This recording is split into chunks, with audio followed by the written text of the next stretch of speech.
Today I'm going to share with you how I practice overturns and underturns with a pencil.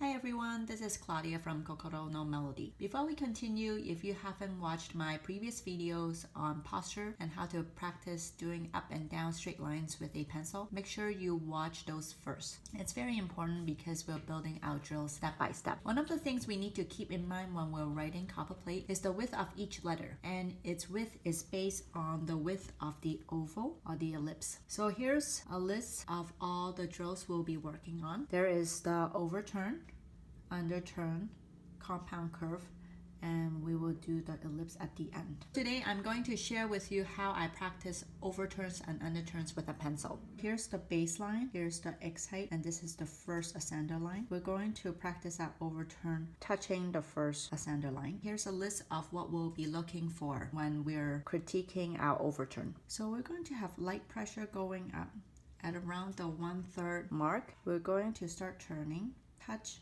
the first ascender line and turn around, and around the 1/3 mark we're going to start increasing pressure and coming down, and then we're going to touch the baseline.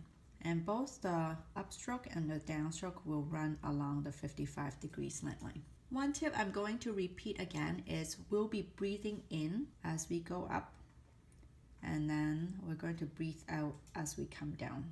Make sure that you're sitting straight and not leaning your weight onto your writing arm, or you will find it very difficult to make these turns. Another thing is, as you're making your turn, you'll need to slow down your stroke in order to round the curve to come down. If you write too fast, you're going to shoot off at a tangent, and it's very difficult to control your pen. So first of all, we're going to ghost.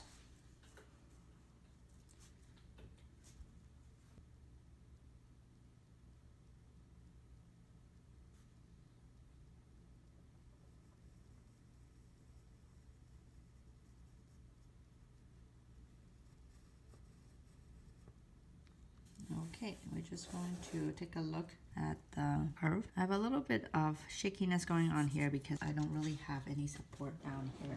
So I'm just going to change that. Okay, so we're going to take a look at our curve. I can see that as I'm going up, I have a wiggle here, and then I have shakiness here. The curve here is a little bit pointy up here, so I will need to round it a little bit more. And I have started increasing pressure at around here, so that's good. But as I'm coming down, there is a little bit of a wiggle that was from the dust. So one of the things that I would like to point out is that this width, these widths are based on the width of the ellipse. So we want to make our overturns and underturns the same width as the ellipse. So we're going to try it out again. I'm gonna ghost it.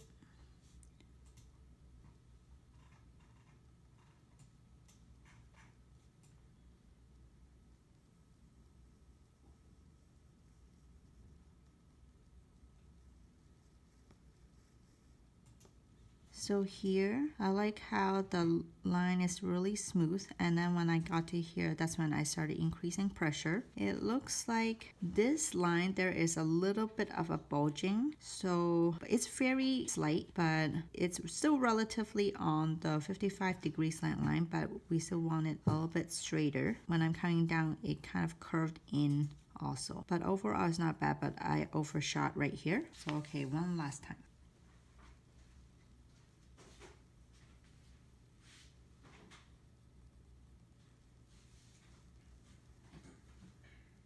Okay, it's a lot better going up and around. It's not as rounded as I would like. I could have made this a little bit rounder, and then coming around, I like how I started increasing pressure here, and I finished and touched right at the baseline. So this is the overturn.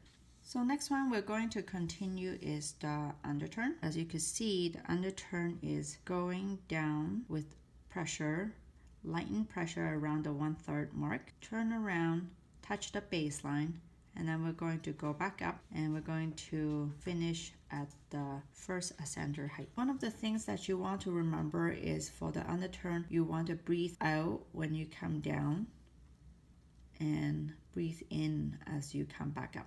So we're going to give this one a try, ghosting.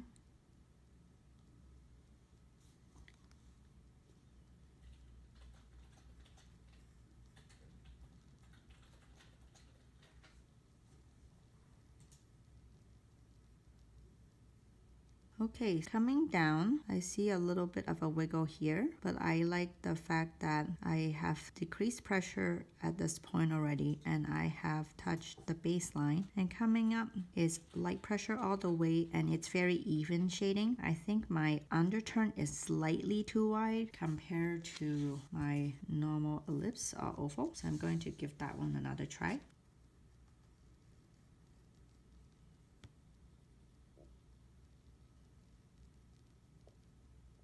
Okay, so the width itself is slightly better. It's not as wide as this one. And I have tapered off at around here. And I have touched the baseline and has gone back up. There's slight wiggle here, but the slant line, both the downstroke and the upstroke, is along the 55-degree slant line. So I would accept that. So that's it for today. If you like this video, make sure you give it a thumbs up. Let me know in the comments below what you found most helpful to you in this video. And if there's anything that you're struggling with, or if you have a question, you can leave me a comment too, so I can try my best to address it. If you live in Toronto, I offer pointed pen calligraphy workshops, so if you're interested to learn with me, then definitely check out the link below. Thank you very much for sticking with me. That's all for today. Until next time.